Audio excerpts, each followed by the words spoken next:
noite a vocês, meus caros amigos, que estão nos acompanhando agora pela Rede Amigos Espírita, Canal 5, mais um Página Aberta no ar. Hoje nós estamos com a obra Fonte Viva e o tema é bem sugestivo, né, do programa Página Aberta. Então eu convido vocês a que, se tiver o livro Fonte Viva na estante, peguem a mensagem número 6, que é a que a gente vai discutir e dialogar hoje. E quem quiser pode interagir com o chat também, que aqui a gente faz essa interação. Meu nome é Queiroz e a nossa companheira aqui presente de todas as horas. Não é isso, Mari Lourdes? Boa noite a todos, com alegria que estamos novamente juntos. E um tema extremamente importante que Emmanuel nos traz, né, nessa brilhante psicografia, que teremos a oportunidade de refletir juntos sobre como aceitar a correção. Na verdade, ele diz, aceita a correção, né? E é mais uma carta de Paulo aos Hebreus, sendo o capítulo 12, né? E o ponto que geralmente Emmanuel ele pega um ponto da carta, que é o ponto 11, o versículo 11, e essa carta ela é muito bonita, porque Paulo começa trazendo no versículo 1 da carta, do capítulo 12, ele diz, portanto, também nós, uma vez que estamos rodeados por tão grande nuvem de testemunhas, livremo-nos de tudo o que nos atrapalha e do pecado que nos envolve, e corramos com perseverança a corrida que nos é proposta. E aí, Emmanuel pega o ponto 11 para a nossa reflexão e diz, e na verdade, toda correção no presente não parece ser de gozo, senão de tristeza, mas depois produz um fruto pacífico de justiça nos exercitados por ela. É uma coisa curiosa a respeito das cartas de Paulo, né, que há uma discussão muito grande, porque justamente tem diferentes estilos na escrita e há estudos teológicos que dizem que muitas delas não foram escritas pelo próprio Paulo.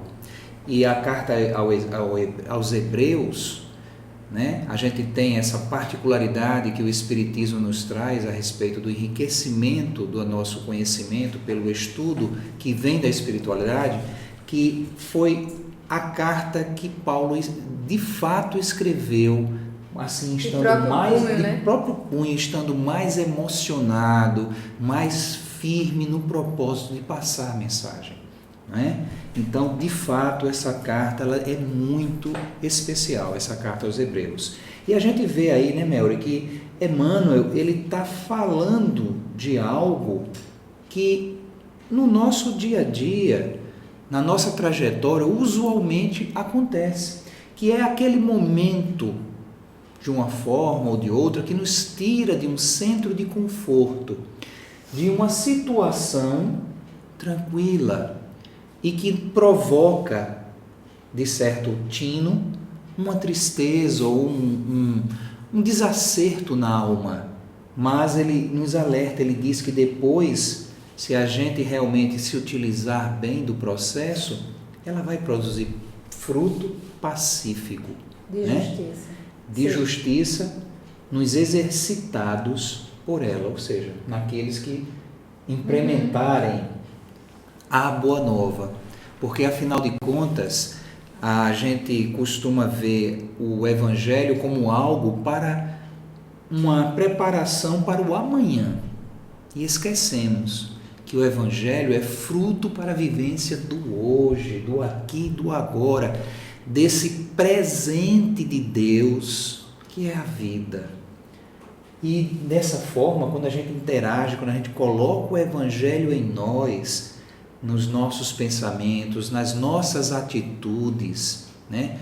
Nas nossas respostas, no nosso tato com o outro, usualmente a gente encontra uma forma de até equilibrar mais o nosso corpo, estando as emoções aquilatadas pelo amor, do Evangelho e pela coerência que a verdade espírita nos traz. Então é uma balança forte. Nós temos hoje, no século XXI, a compreensão precisa do que seja, pela primeira revelação, justiça, trazida por Moisés, a segunda revelação, a plenitude do amor na personificação do Cristo, e a terceira, pelo apogeu da compreensão e da demonstração da verdade pela ótica do Espiritismo, o Consolador prometido. Então, de fato, nos dias atuais, nós não temos muito do que queixar-nos, né? A gente precisa sim estar muito mais atento às circunstâncias e fazer essa utilização fecunda da mensagem, da compreensão que nos chega. Não é isso, Mera? Exatamente. E aí, né, vamos começar a entrar no texto e nessa fala que Queiroz trouxe de como esse entendimento que Emmanuel nos traz vai nos fazer refletir sobre a nossa conduta diante da correção. Como é que nós estamos vivendo as correções que a própria vida traz no nosso dia a dia, né? E aí Emmanuel começa dizendo o seguinte, ele vai fazendo um paralelo para que a gente possa entender entre a natureza e nós, porque nós somos também natureza. Sim. E ele começa dizendo, a terra, sob a pressão do arado, rasga-se e dilacera-se. No entanto, a breve tempo, as suas leiras retificadas brotam flores e frutos deliciosos, né? Então a terra, para que ela possa estar preparada para que o seu seio possa receber as sementes, né? Há uma necessidade de haver uma pressão, que ela possa assim ser aberta e literalmente rasgada, né? Para mostrar o seu cerne, para descortinar a sua essência. Exatamente. Não é isso? Para aprofundar, inclusive, né? Porque se a semente for colocada na superfície, o que é que vai acontecer com a semente?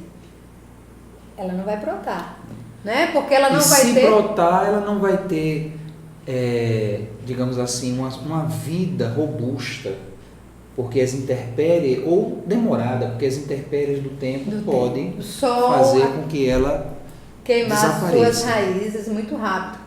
Então, já que a terra está aberta, ou seja, ela vai ficar mais protegida e vai dar condição para que possa brotar flores e frutos deliciosos. Quantas vezes nós precisamos sair da superficialidade e fazer um aprofundamento? E esse aprofundamento... muitas vezes doloroso até. Exatamente isso que eu ia dizer. E esse aprofundamento, ele traz dores, né? Ele traz, de certa forma, um momento de pressão, de tensão, porque eu vou ter que internamente abrir-me, né? Então, Emmanuel vai trazendo essa profundidade que é a questão de estar aberto para a semente. E necessariamente estar aberto requer um movimento que às vezes, na maioria, é dolorido. E a gente lembra, né, da parábola do Cristo, a parábola do semeador. Sim. Né, que lança a semente. E aí, dependendo de onde se ela cai num solo verdadeiramente fértil, verdadeiramente trabalhado, ela produz 100 vezes mais. Não é isso? Exato. Então, essa elaboração em nós para o exercício do receber, né, daquilo que vem da mensagem, é muito importante, é muito fundamental. Porque sem essa base, sem esse preparar, sem essa aceitação, a coisa torna-se muito difícil. Sim. Se a vida não é fácil, mais complexa ainda é aquele que vive rejeitando-a, vive se sentindo, né, diminuído ou até desprezado do contexto da vida. Porque a gente sabe que tem muitas pessoas que se sentem assim e entram nesse abismo que seria o local onde há pedras, né? E a semente que cai em pedra, a gente sabe, ela não germina. Então a gente precisa de fato, a exemplo da natureza, como Emmanuel prossegue aqui, que a árvore em regime de poda, ela perde vastas reservas de seiva. A seiva é o sangue da árvore, é o que traz os nutrientes, né, para que ela possa sobreviver. E isso faz com que ela se desnutra e, como Emmanuel diz, vai afeando-a até, afeando-a, né, deixando a árvore mais feia. Todavia, em semanas rápidas, cobre-se de nova robustez, habilitando-se a beleza e a fartura, né? A gente não vê aqui, porque muito cuidado com as mensagens que a gente lê, a gente muitas vezes leva ao pé da letra. A gente não vê aqui Emmanuel fazer uma apologia ao sofrer. Não é isso, Mel? A gente não vê Emmanuel aqui fazer uma base para que a gente possa ter uma vida de dificuldades. Não, ele está dizendo aqui, no sentido poético, no sentido assim, de entrelinhas, que na vida pode nos acontecer, pode nos acometer casos que a gente se sinta de fato derrubado, caído, né, literalmente cortado, mas que isso não é motivo para nós cairmos, para nós desistirmos. Ao contrário, se a fé que alimenta a árvore, né, naquilo que as suas raízes pegam, na sustentação do que o solo fornece, na base de vida que o sol demonstra e fornece para ela, ela consegue evidenciar uma esperança, e nessa esperança alicerça numa fé de renovação, de transformação, de embelezamento. Ela não se deixa cair, ela não se deixa fadar-se pelo fato de ter sido podada, de ter sido cortada, de ter perdido essência. Ao contrário, ela busca esforços até maiores para se sustentar e sair da situação mais planificada, mais viva. Esse exemplo da natureza é maravilhoso para todos nós, não é?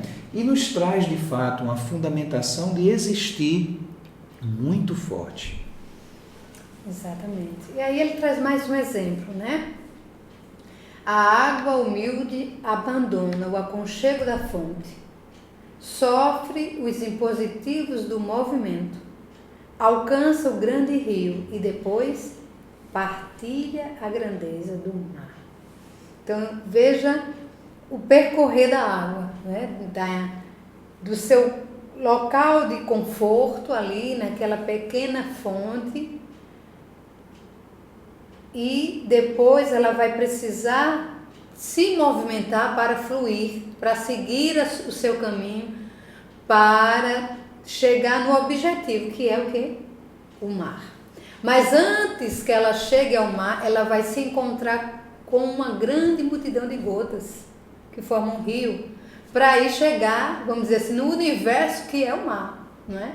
Mas compreender nesse ponto muito interessante dessa comparação, né? Que ele vai falando de humildade. E olha que está no início. Não é? A humildade, né? A água humilde. Porque ela começa pequena e se transforma num grande mar. Então a água humilde abandona o aconchego da fonte, sofre os impositivos do movimento, alcança o grande rio e depois partilha. Olha só, partilha a grandeza de estar no mar. Então ela começa, em todo o processo, ela está nesta humildade, mas sabendo que ela vai precisar movimentar-se para chegar ao mar. E ao chegar ao mar, ela vai partilhar a grandeza. Ela não é o mar, ela vai partilhar da grandeza do mar. Da grandeza do mar. E a gente vê que a primeira aula, a primeira lição que Jesus nos deu, qual foi? A humildade. A humildade. Então, a humildade é o começo. Não adianta você se agigantar de algo que você não é, ou de algo que você não partilha ainda no conhecimento. E mesmo no conhecimento, você não pode se agigantar alimentando orgulho e vaidade. Porque quanto mais a gente se eleva, tem um ditado popular que diz que maior é a queda. Né? Então Cristo, pelo nascer na manjedoura, ele literalmente nos dá essa primeira ideia de como deve ser a nossa vida.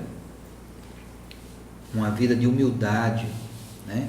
Uma vida de buscar de fato aconchego, como Emmanuel diz aqui, dentro da fonte. E quando encontrar essa proteção e quando encontrar esse apogeu e se sentir-se dignificado, sair, não é? Sair para ir ao movimento. Porque só num movimento é que a gente vai alcançar nosso objetivo. É que a gente vai alcançar a nossa destinação. Saímos, só Deus sabe quando, né? Do hálito do Criador, em essência de vida, e vamos crescendo, vamos nos desenvolvendo, vamos aprendendo, vamos potencializando o divino em nós, até o ponto de regressarmos a Ele. É a história do filho pródigo. Olha que interessante, como a gente está enxergando mensagens do Cristo nessa poesia, em outras palavras, trazidas pelo benfeitor Emmanuel.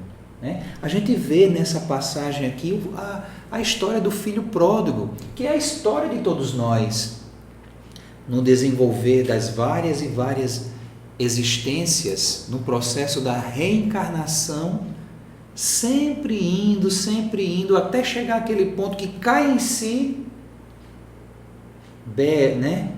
E vai voltando para compartilhar realmente da grandeza, do entendimento de que o Pai é de fato tudo para essa vida, para a nossa vida. E aí ele conclui essas 3 citações, né, de exemplos com a relação com a natureza, e traz o seguinte: qual ocorre na esfera simples da natureza, acontece no reino complexo da alma. Né? Abrir-se como a terra para colher os frutos, depois necessitar da poda, né? E depois que esse fruto está vigoroso, né? Está forte, é necessário que haja uma poda até para uma renovação. Né? E por fim, ele traz o exemplo da água, que precisa sair da sua zona de conforto para atingir a grandiosidade do mar e compartilhar essa grandiosidade. E aí ele vai dizendo: a corrigenda é sempre rude. Os meios que a gente vai precisar corrigir, eles não são simples, né? É sempre rude, desagradável, amargurosa. Mas, naqueles que lhe aceitam a luz, resulta sempre em frutos abençoados de experiência, conhecimento, compreensão, e justiça. Então, Emmanuel vem nos dizer o quê? Que primeiro nós precisamos compreender que estamos num mundo ainda onde a correção é muito necessária pelas limitações morais que nós carregamos. E essa corrigenda, para muitos, pode aparecer desagradável, amargurosa. Mas também depende do meu olhar interno para isso. De como eu estou recebendo essa corrigenda. E aceitando, né? Exatamente. Porque a lei de Deus, ela jamais vai nos colocar em posição de abandono ou de desconforto, né? Por mero capricho. E de abandono, então, eu até corrijo a minha primeira fala. Jamais a lei de Deus nos coloca em posição de abandono. Tem até uma frase de Jesus que a gente estava conversando essa semana e até você falou, que Jesus disse, Não, é uma citação dele que está em João. Misericórdia quero, sim, sacrifício não. Né? Porque é incrível como os adeptos das religiões, de uma maneira assim quase geral, eles fazem uma apologia ao sofrer, até a uma visão apocalíptica de destruição em massa, como se Deus tivesse irado com o que criou e não vê a hora de destruir.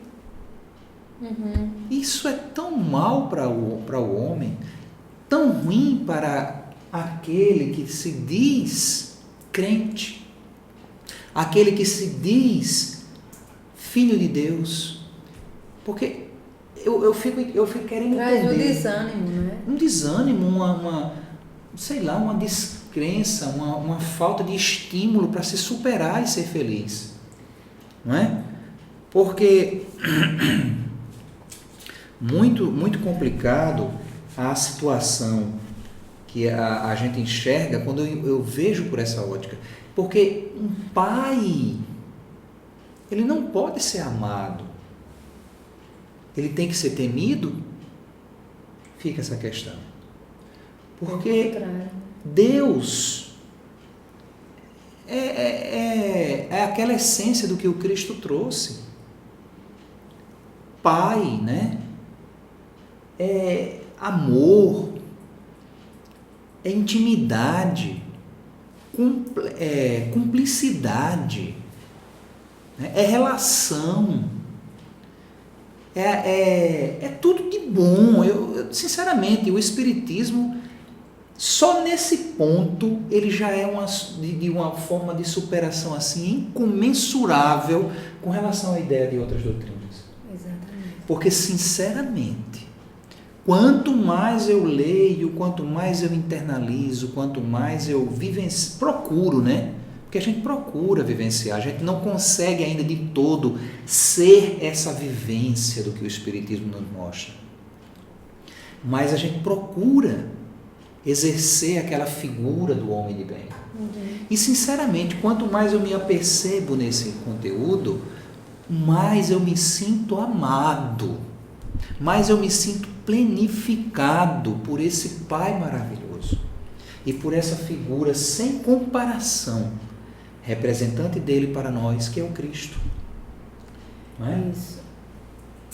Nosso amigo Vambert trazendo aí a sua Leia. Colaboração, não é? E aí ele cita um trecho de Joana de Ângeles, em Jesus e Atualidade, que eu recomendo, um livro maravilhoso. Ele diz: não aguardes comodidades que não mereces. Realiza a tua marcha, indômito, preservando os teus valores íntimos e aumentando-os na ação diária. Exatamente. Perfeito, Vambert, perfeito. Nós temos uma tendência de querermos, né, justamente isso que ele diz aqui, comodidades, que as coisas sejam suaves, até demais. Então, na verdade, há uma necessidade de um esforço. E esse esforço, como dá o exemplo da água, é justamente o que? Nos valores íntimos.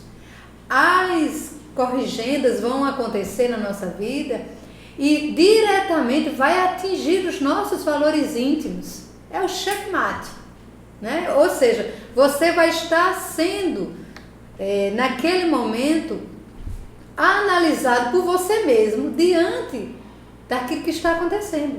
O que é que eu vou fazer com isso? Mas eu penso assim, mas agora eu vou precisar não só pensar, mas eu vou precisar agir diante daquilo que a vida está me oferecendo. E que muitas vezes é desafiador, porque viver é um desafio. A gente inclusive já teve um momento de falar sobre isso, que inclusive Joana traz. O viver, o reencarnar é um grande desafio, porque nós vamos estar a todo o tempo trazendo na alma todas as necessidades e lições que precisamos aprender.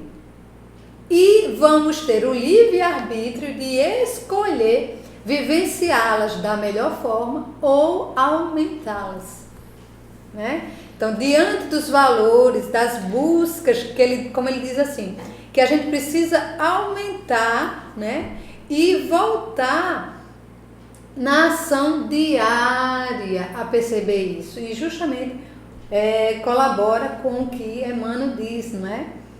Que a corrigenda é sempre forte, porém, cabe a cada um, né, que aceitam a luz, resulta sempre em frutos abençoados de experiência, conhecimento, compreensão e justiça. Ou seja, o que é que isso vai me ensinar? O que é que isso está me dizendo? Quando a gente faz essa pergunta, nós abrimos um leque de possibilidades ao nosso redor, porque nós começamos a refletir, a analisar na luz. Esse é o importante. E aí, há necessidade da gente fazer uma oração quando as coisas estão difíceis. Para quê? Para que a gente se conecte, né? Faça a nossa conexão com a espiritualidade e ela possa nos auxiliar, como Queiroz disse. Deus é amor, é um Pai amoroso. Então, se vem algumas dificuldades na nossa vida, algumas correções, porque Emmanuel não coloca como dificuldade, ele bota como correção. E outra coisa, Emmanuel Vamberto, né? Ele até citou aqui o Hebreus 12:7, que faz parte também desse contexto que a gente está estudando, que lembra-nos bem: se suportais a correção, Deus vos trata como filhos. Porque que filho há que o pai não corrija? É uma reflexão boa que Paulo nos traz. Com né? certeza. Qual é o filho que está errando e o pai não chama a correção? Não é? E outra coisa, tem outra mensagem que Emmanuel diz que muitas das nossas aflições, elas são resultantes justamente da nossa inadaptação à realidade que a gente vive. Exatamente. Ou seja, a gente quer fazer muitas vezes do jeito errado. E a lei dá um jeitinho de mostrar, né? Eu tenho certeza que inicialmente é sempre de forma carinhosa, aconchegante, amorosa. Quem é que ouve? Poucos. Aí a lei novamente age no texto, no contexto, na mensagem, na análise, na experiência do outro. E quem são os que ouvem? Também muitos poucos. Mas mesmo assim, o pai não pode abandonar, porque aquele filho ainda não apercebeu-se. Aí vem a dor, aí vem algo mais forte, mais intenso. E então, quantos ouvem? Um mói. Né? Pode dizer que um mói. Porque, de fato, diante desse mecanismo derradeiro e último, e não digamos assim, e não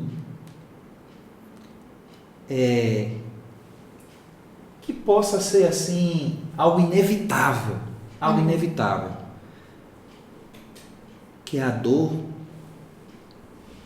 A gente ouve, mas infelizmente, eu digo e repito, é algo que pode ser evitado. Algo que pode ser evitado. Muitas das complexas circunstâncias de sofrimento, de adoecimento e de padecimento que estamos vivenciando nos dias atuais, não estavam escritos, meus irmãos, na nossa trajetória evolutiva para a reencarnação atual, não.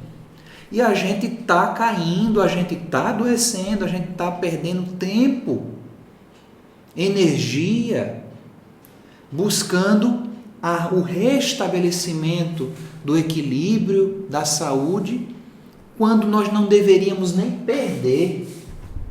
Não deveríamos nem perder. Né? Então é algo muito forte também para a nossa reflexão. A dor é necessária, sim, mas ela é evitável. Ela é evitável. É isso que eu queria deixar de bom entendimento para nós todos. A gente até poderia dizer que a dor é uma consequência, né, do nosso movimento incoerente. Da inadaptação à realidade, porque essa realidade é a vida e não é a minha ou a tua realidade, que muitas vezes é assim, destoante, é errada, né? Da personificação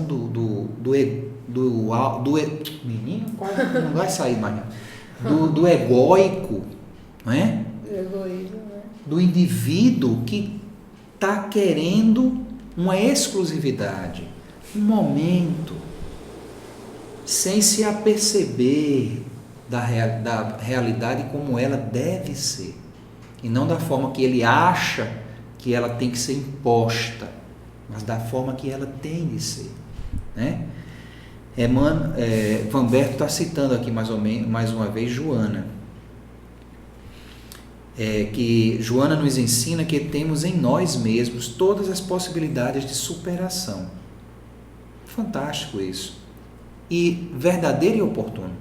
Claro que quando apoiados em Jesus e sua compreensão e na eternidade do ser. Justamente colabora com o que Emmanuel diz o seguinte, né? Continuando. A terra, a árvore e a água suportam-na através de constrangimento, mas o homem, campeão da inteligência no planeta, é livre para recebê-la e ambientá-la no próprio coração. Então, a terra e a árvore e a água, né, vão vivenciando todas essas mudanças numa forma, vamos dizer assim, instintiva. Elas vêm com esse objetivo e vão chegar ao seu fim. O homem tem o quê? Tem a inteligência que o faz refletir diante de toda e qualquer ação. A não ser, logicamente, se você estiver com uma incapacidade ou da inteligência ou das questões motoras ou qualquer um adoecimento, né, aí algum transtorno mental que lhe impeça de exercer todas as suas faculdades, que aí já seria um outro tipo de prova. Mas na grande parcela da humanidade, a nossa inteligência, ela está livre no planeta. E é livre para recebê-la e ambientá-la no próprio coração. Então, nesse momento que a gente pode ambientar toda essa correção que a vida vai nos mostrando, ou seja, essas oportunidades de refazer equívocos passados ou atuais, nós vamos ambientando isso no nosso coração, acolhendo, aceitando, para entendermos qual realmente é o objetivo, qual é o fim, né? Qual será, logicamente, quando eu passar por esse momento, o resultado, né? E aí ele diz mais ainda: o problema da felicidade pessoal, por isso mesmo, nunca será resolvido pela fuga ao processo reparador. Que é aquilo que Queiroz disse, que o sofrimento muitas vezes é da nossa inadequação ao ambiente, porque nós estamos sempre fugindo. Nós estamos sempre encontrando mecanismos para deixar para lá, né? Para depois, né? Para depois. Então, se nós vamos fugindo daquela coisa que a gente sabe que a gente tem que resolver, ou aquilo que eu já descobri em mim que eu preciso melhorar, mas eu vou fugindo. Então, o problema o problema da felicidade pessoal, por isso mesmo, nunca será resolvido pela fuga. Então é um engano buscar nas coisas fúteis da vida resoluções para os problemas. É como o Van Berg diz aqui, a gente tem que desenvolver o senso do dever. Exatamente, né? Porque o que muitas vezes vem uma problemática e nós vamos buscando uma fuga. Quais são as fugas que nós vamos buscando? Muitas vezes as viciações, né? Exatamente. As compulsões, ou sejam elas pelas compras, pelo sexo, pela bebida, pelas drogas, né? Nós vamos fugindo daquilo que é real, nos enganando, na verdade. Retardando um processo que poderia ser delicado, até difícil, mas seria possível. E aí nós vamos retardando e esse processo pode se tornar, logicamente, com mais sequelas. Então, nesse momento, né, que possamos refletir o que é que eu ainda estou fugindo para corrigir em mim mesmo. Porque não é no outro, não é na sociedade, é em mim. O que são as minhas fugas? Isso a gente vê muito dentro da estrutura do acompanhamento psicológico, como às vezes, quando um paciente chega a um determinado ponto do processo, que é um processo mais delicado, talvez o mais difícil para ele lidar, muitos abandonam o processo terapêutico, muitos abandonam o tratamento espiritual, não é? Quantas pessoas chegam querendo soluções dentro das casas espíritas, dentro das igrejas evangélicas ou católicas, querendo a ajuda do pastor, do padre, ou do palestrante espírita, ou dos grupos de tratamento espiritual, né, para suas dores, e de repente, quando é apontado que há uma necessidade de mudança de um comportamento que vai ser resultante realmente do processo de cura, ou seja, na verdade, a verdadeira cura está na mudança de comportamento e não nas questões externas ou no cuidado com os nossos obsessores, que muitas vezes nós somos obsessores de nós mesmos, com as nossas condutas. Então, quantos abandonam, desculpe, no momento mais importante do tratamento, que é você com você mesmo, né? Que é você com as medidas de correção que você precisa fazer na sua vida, as mudanças. Queiroz? E Emmanuel prossegue aqui, né? Que vai se exteriorizando a correção celeste em todos os ângulos da vida. Sim. Né? Mas, aí fica mais ou menos naquela fala que eu falei antes, raros.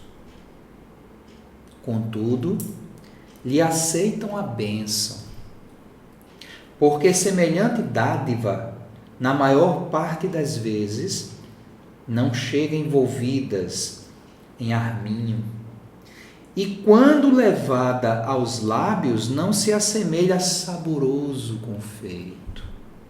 Surge revestida de açúleos ou misturada de fel, à guisa de remédio curativo e salutar. Né? São, muitas vezes, para chegar a um extremo desses, meu irmão, já que o Cristo nos lembra, como Mary nos fez trazer novamente João, né? Misericórdia. Que a misericórdia é o que ele quer e o sacrifício não.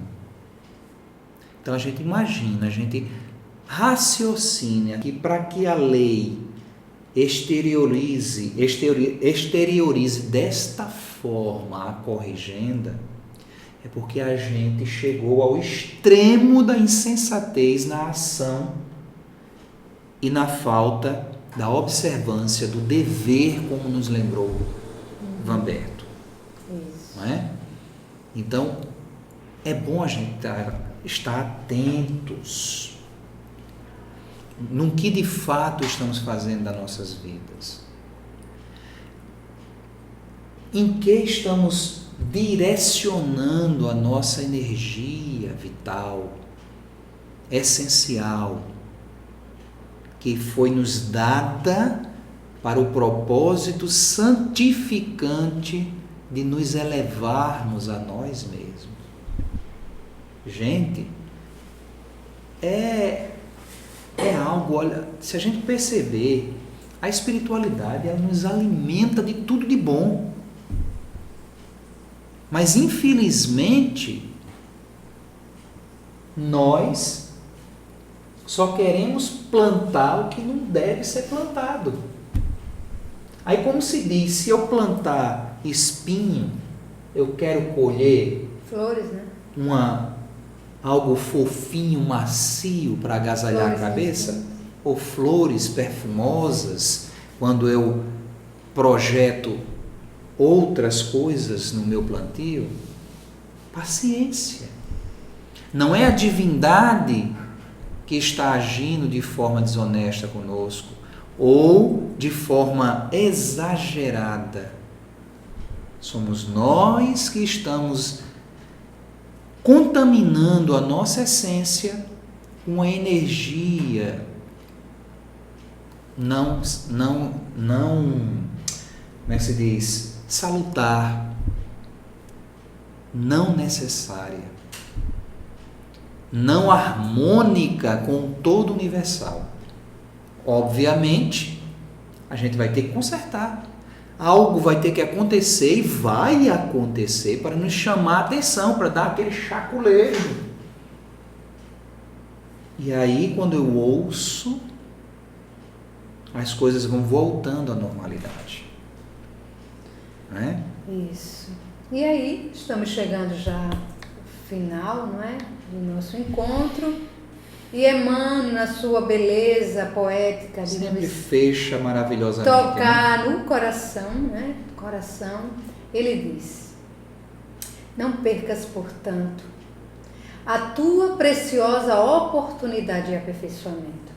A dor e o obstáculo, o trabalho e a luta são recursos de sublimação que nos compete aproveitar.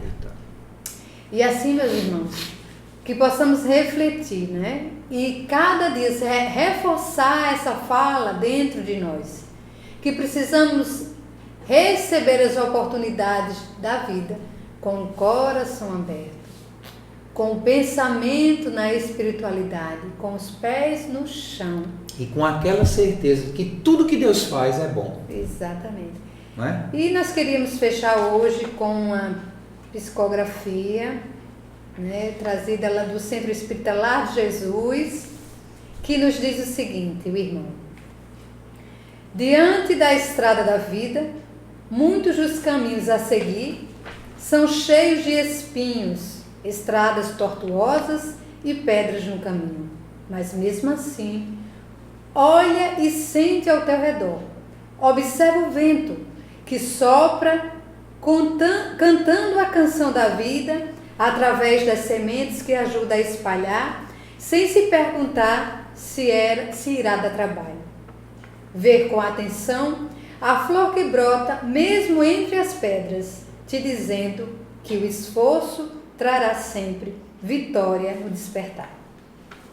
Verifica as nuvens que estão sempre prontas a recolher gotículas de água para matar a sede de muitos sem se preocupar com a gratidão.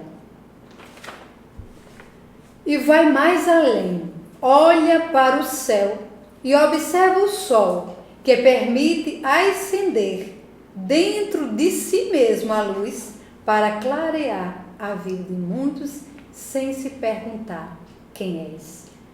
João Gomes Oliveira, Lar de Jesus, 5/6/2015. Excelente para a reflexão. E eu concluo a minha fala da nossa reflexão de hoje lembrando uma frase de Emmanuel na mensagem intitulada Mudanças, num trechinho final que está no livro Espera Servindo, psicografia de Chico, que ele diz o seguinte: no sustento da nossa própria paz, estejamos conscientes de que a lei da mudança funciona em toda parte em nome do Criador. Não para que haja sofrimento, olha só, não para que haja sofrimento, e sim para que se realize o melhor. Então, meus irmãos, realizemos em nós o melhor. Sejamos o que o Cristo nos convida a sermos: sal da terra, luz do mundo, não é? E que a nossa fé se robusteça na mensagem divina que está ao nosso alcance, que o Espiritismo nos traz, para multiplicarmos, em essência, aquilo que o dever nos impõe a realizar. E que possamos mudar, como Emmanuel diz, para realizar o melhor. Ok? Muita paz a todos. Agradecemos aos nossos irmãos, amigos internautas, né? O nosso amigo Vamberto, que sempre colabora conosco. Desejamos a todos. E todos os né? demais que estão nos acompanhando aí, né? Prestando atenção, entendendo e energeticamente também interagindo conosco. Não é? Então desejamos a todos uma boa noite, muita paz, que possamos receber cada vez mais dentro do nosso coração as mensagens sagradas do Cristo e praticarmos com muita vontade no nosso dia a dia. Hoje e sempre. Muita luz e um beijo até quarta-feira que vem, com mais um Página Aberta no Ar.